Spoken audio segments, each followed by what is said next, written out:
Good morning to all of you. हम लोग second chapter शुरू करने जा रहे हैं, एटॉमिक स्ट्रक्चर। तो एटॉमिक स्ट्रक्चर तो हम लोग 9th क्लास में पहले से ही पढ़ चुके होते हैं कि थोड़ा बहुत जानते हैं कि प्रोटॉन क्या होते हैं, न्यूट्रॉन क्या होते हैं, इलेक्ट्रॉन क्या होते हैं, ये सब पहले से जानते हैं, 9th क्लास में पढ़े होंगे आप लोग। लेकिन यहाँ पे हम लोग डिटेल में इसको देखने जा रहे हैं कि एटॉमिक स्ट्रक्चर क्या क्या है और इसकी कहानी क्या है, कहाँ से एग्जिस्टेंस में आया, कैसे शुरू हुआ, ये सारी चीज़ें।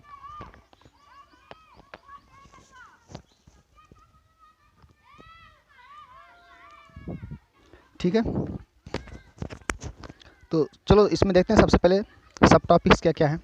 डाल्टन्स एटॉमिक थ्योरी से शुरू करेंगे हम लोग इसमें। ये बंदा ऐसा है जो जिसने पहली बार एटम के बारे में बोला कुछ।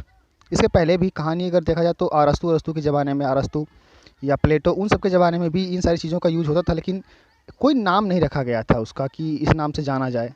उस समय भी सर्जरी बहुत अच्छी होती थी। अरस्तु आपका बहुत अच्छा डॉक्टर था, सारी चीज़ों का फिलोसफर था। तो ठीक है, उन सब ज़माने से शुरू हुई बात, लेकिन जो रिपोर्टिंग हुई, रिटन रिपोर्टिंग, वो डाल्टन की थी पहली बार कि इन भाई साहब ने बोला एटम के बारे में कि एटम ऐसा होता है। वो इंडिविजुअलिटी के बारे में, मतलब उसको आप डिवाइड नहीं कर सकते जो था, ठीक है, उसको आप डिवाइड नहीं कर सकते एटम को, तो वो इंडिविजुअलिटी के बारे में बोला गया था डाल्टन के द्वारा। लेकिन जैसे ही फिर डिस्कवरी हुई कैसे, फंडामेंटल पार्टिकल जो आपके थे, इलेक्ट्रॉन, प्रोटॉन और न्यूट्रॉन, जब इनकी डिस्कवरी हुई तो जो डाल्टन थ्योरी थी वो क्या कर दी गई, डिस्कार्ड कर दी गई। क्योंकि उन भाई साहब ने क्या बोला था कि एटम को डिवाइड नहीं किया जा सकता, लेकिन जब उसके पार्ट निकल रहे हैं, आप इलेक्ट्रॉन, प्रोटॉन और न्यूट्रॉन निकाल रहे हो उसमें से, तो इसका मतलब है कि वो कुछ फंडामेंटल पार्टिकल से मिलके बना हुआ है। ठीक है, तो जैसे ही डिस्कवरी हुई तैसे क्या हुआ, डाल्टन्स का डिस्कार्ड कर दिया गया। तो ये इसके सब टॉपिक्स शुरू हो रहे हैं। ठीक है, तो डिस्कवरी ऑफ फंडामेंटल पार्टिकल्स, इसमें हम लोग डिटेल में देखेंगे कैसे इलेक्ट्रॉन की खोज हुई, कैसे प्रोटॉन की खोज हुई, कैसे न्यूट्रॉन की खोज हुई। ठीक है, और जब एक बार खोज हो गई तो आखिर में एक एटम के अंदर ये तीनों चीज़ किस रूप में व्यवस्थित हैं, या क्या चीज़ कहाँ पे प्रेजेंट है एक एटम के अंदर, इलेक्ट्रॉन कहाँ पे हैं, प्रोटॉन कहाँ पे हैं और न्यूट्रॉन कहाँ पे हैं, उनका अरेंजमेंट क्या है एटम के अंदर, उन सारी चीज़ों को लेके फिर ढेर सारी थ्योरी आई, ढेर सारे साइंटिस्ट आए। इस चैप्टर में सबसे ज़्यादा साइंटिस्ट इन्वॉल्व हैं, सबसे ज़्यादा साइंटिस्ट। और सबसे लेंदी चैप्टर है आपका 11th क्लास का, सबसे ज़्यादा लेंदी चैप्टर एक ये चैप्टर है आपका सेकंड, और एक 4th चैप्टर है केमिकल बॉन्डिंग आपका। ये दो चैप्टर थोड़ा लेंदी हैं और दोनों ही बहुत ही बेसिक कॉन्सेप्ट आपका बिल्डअप करेंगे, बहुत ही इंपॉर्टेंट हैं। बेसिक आइडिया, साइंस कैसे चलता है, एटम होता क्या है, कैसे, वो सारी चीज़ें आप इसमें डिटेल में देखने वाले हो। ठीक है, तो अब जब डिस्कवरी हो गई इलेक्ट्रॉन, प्रोटॉन और न्यूट्रॉन की, तो फिर बात आ गई कि आखिर में ये व्यवस्थित कैसे हैं एक एटम के अंदर। तो इन सब के लिए भी ढेर सारे मॉडल आए। ठीक है, और एक के बाद एक मॉडल आपका क्या हुआ, डिस्कार्ड करते चले गए हम लोग, क्योंकि खोज जारी रहा, लगातार खोज जारी रहा। जैसे इन्होंने शुरू में जब खोज किया डाल्टन ने, तो उन्होंने क्या बोल दिया कि एटम को आप डिवाइड नहीं कर सकते, जो भी बोले थे, अभी देख रहे हैं डिटेल में वो सारी बातें। ठीक है, बस एक आइडिया ले रहे हैं हम लोग इस पूरे चैप्टर में। तो वो क्या हुआ, जैसे ही खोज हुई डिस्कार्ड कर दिए गए। ऐसे यहाँ पे भी जो अरेंजमेंट था कि वो कैसे व्यवस्थित हैं एक एटम के अंदर, इलेक्ट्रॉन, प्रोटॉन और न्यूट्रॉन आपके, ठीक है, उनको लेने के लिए, उनके अरेंजमेंट को दिखाने के लिए ये ढेर सारे मॉडल आए, जिसमें से पहला आपका था थॉमसन्स मॉडल। ठीक है, इन भाई साहब ने कुछ बोला, उसके बाद क्या हुआ, ये डिस्कार्ड हो गए, क्योंकि कुछ ऐसी चीज़ें होंगी जो इस मॉडल में नहीं मिलेंगी, या कुछ इस मॉडल से डिफरेंट बिहेव शो करेंगी, तो क्या होगा, हम इसे डिस्कार्ड कर देंगे। फिर अगला मॉडल आता है आपका रदरफोर्ड मॉडल। ठीक है, फिर कुछ बातों को ये एक्सप्लेन नहीं कर पाता, एटम की कुछ प्रॉपर्टीज़ को ये एक्सप्लेन नहीं कर पाता थ्योरी, और इसीलिए क्या होता है, ये भी काफ़ी हद तक यूज़ करते हैं हम लोग इसका, लेकिन काफ़ी हद तक ये क्या हुआ, डिस्कार्ड कर दिया गया इसे भी। फिर इसमें जो इम्प्रूवमेंट हुआ रदरफोर्ड ने जो मॉडल दिया अपना एटम का, उसमें कुछ इम्प्रूवमेंट करके नया जो आपका आया वो था आपका बोर्स मॉडल। ठीक है, बोर्स मॉडल ही बहुत इंपॉर्टेंट है हम सबके लिए, सबसे ज़्यादा इंपॉर्टेंट बोर्स मॉडल है, यहीं से क्वेश्चन बनेंगे सबसे ज़्यादा। ठीक है, और अब जो लेटेस्ट आपका आया है साइंस, वो है आपका वेव मैकेनिकल मॉडल। मतलब अब हम लोग इसको एटम को भी क्या वेव मॉडल से समझते हैं। ठीक है, तो फाइनली ये आपका लेटेस्ट वर्जन है इसका, एटम को डिफाइन करने का कि कैसे वो बिहेव कर रहा है, क्या क्या है उसके अंदर। ठीक है, वेव मैकेनिकल मॉडल से।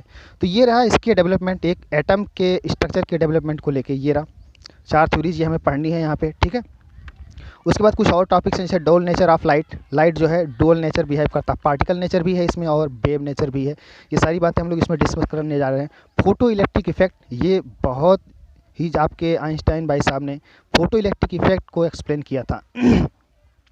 इस इफेक्ट को ही एक्सप्लेन करने के लिए इन्हें नोबेल प्राइज़ मिला था। लेकिन आप लोग जान के आश्चर्य होगा कि E=mc², जो सबसे बड़ी मतलब खोज मानी गई इनकी, उसके लिए इनको कुछ नहीं मिला था, सिर्फ इसलिए क्योंकि वो उस चीज़ को वेरीफाई ही नहीं किया जा सका अभी तक। ठीक है। तो यहाँ पे आपका फोटो इलेक्ट्रिक इफेक्ट जो आपका आइंस्टाइन साहब ने इसे एक्सप्लेन किया और इसके लिए उन्हें नोबेल प्राइज़ मिला था। तो ये सारी चीज़ें हम लोग इसमें देखने वाले हैं ऐसी।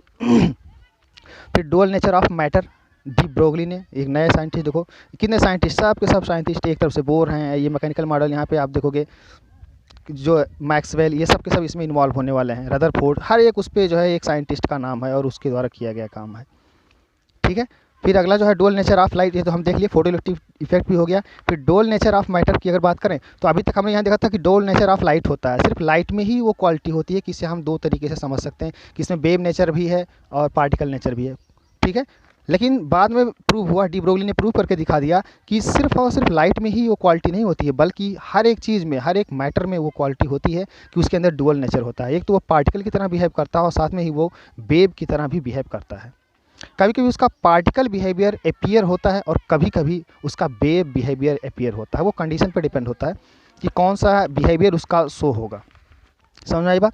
तो इसको भी हम लोग डिटेल में देखेंगे, डुअल नेचर ऑफ लाइट। फिर हाइजेनबर्ग अनसर्टेनिटी प्रिंसिपल देखेंगे इसी में, कि हम फिक्स नहीं कर सकते, पोजीशन नहीं फिक्स कर सकते, किसी भी इलेक्ट्रॉन का एक फिक्स्ड पोजीशन नहीं फिक्स कर बता सकते, क्योंकि अगर हम पोजीशन देखने जाएंगे तो उसकी वेलोसिटी में चेंज हो जाएगा, और अगर वेलोसिटी फिक्स रखेंगे तो पोजीशन में चेंज हो जाएगा। देखेंगे ऐसा क्यों होता है, वो सारी चीज़ें। और फिर हम लोग क्वांटम नंबर्स देखेंगे। क्वांटम नंबर्स इसी का पार्ट है आपका यहाँ पे वेव मैकेनिकल मॉडल का। तो ये देखेंगे यहाँ पे क्वांटम नंबर, हम लोग यहाँ पे 4 क्वांटम नंबर होते हैं। एक एटम के अंदर किसी इलेक्ट्रॉन को कम्प्लीटली डिफाइन करने के लिए जिन चीज़ों की ज़रूरत होती है, जिस एड्रेस की ज़रूरत होती है हमें, वो 4 होते हैं और उन्हीं को हम क्या बोलते हैं, क्वांटम नंबर्स बोलते हैं। ये सारी चीज़ें हम लोग डिटेल में देखेंगे। और फिर लास्ट में देखेंगे इलेक्ट्रॉनिक कॉन्फ़िगरेशन, उन सारे ही एटम का जितने भी अब तक की खोज हुई है, आपकी बुक में दे रखा, उन सारी चीज़ों को आप एक बार करोगे, और कैसे इलेक्ट्रॉन का डिस्ट्रीब्यूशन है एटम के अंदर, किस सेल में कितने इलेक्ट्रॉन हैं, कहाँ पे हैं, ये सारी चीज़ें हम लोग इसमें देखेंगे। तो ये एक कंप्लीट एटम के बारे में है, कैसे इसका डेवलपमेंट हुआ, वो सारी चीज़ें हम लोग देखने वाले हैं। ये रहा टॉपिक्स इस चैप्टर के, ठीक है। थोड़ा लेंदी है, आराम से हम लोग कहानी के जैसा इसको लेके चलने वाले हैं आगे। कहानी के जैसा इसलिए ताकि एक ही बार में आपको ये पूरा मेमोराइज हो जाएगा, अच्छे से याद हो जाएगा। आप अगर कायदे से नोट्स बना रहे हो और एक तरफ से वीडियो डिस्कशन देख रहे हो तो कोई भी प्रॉब्लम इसमें क्रिएट नहीं होने वाली है, ठीक है। और आपको याद भी हो जाएगा क्योंकि कहानी जैसा है। तो कहानी शुरू करते हैं, ठीक है, चलो।